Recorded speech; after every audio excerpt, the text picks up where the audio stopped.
Chapter 2. Destiny opens its first door. Engineering and discipline. If childhood formed the virtues that would guide my life, it was my education that brought them into motion. I entered college with the same mindset my parents raised me with. Study well, work hard, do things right. God sees everything. Those words were simple, but they carried me through the demanding world of engineering. Civil engineering was not an easy course. It demanded precision, discipline, sleepless nights, and the humility to accept mistakes. But it also trained the mind to think systematically, solve real problems, and build things that serve people. Even then, without fully realizing it, God was shaping my future, preparing me for a world where structures, systems, and human lives would intersect. I still remember the day of the board exam. There was no special formula, no secret weapon, just discipline, prayer, and the foundation built during my younger years.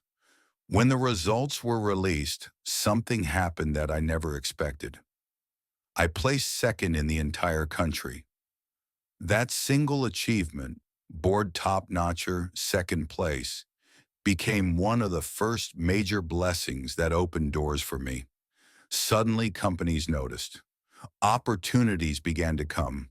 A good starting salary, a smooth entry into the corporate world, and a seat at the table where futures were shaped, all because of one exam, one moment, one grace that God had prepared long before I knew it.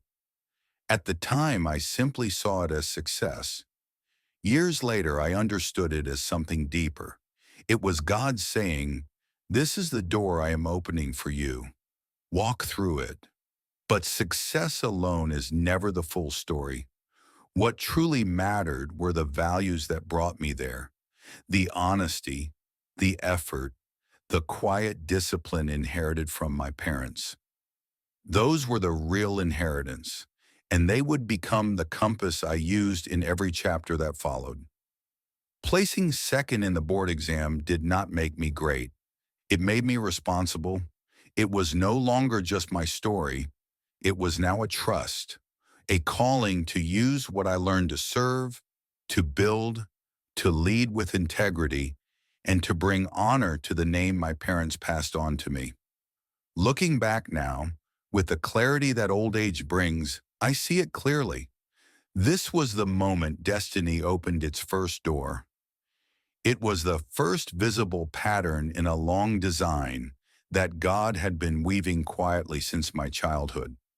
And I walked into the corporate world not with pride, but with gratitude, carrying the virtues that brought me there and the faith that would guide me through everything that was to come.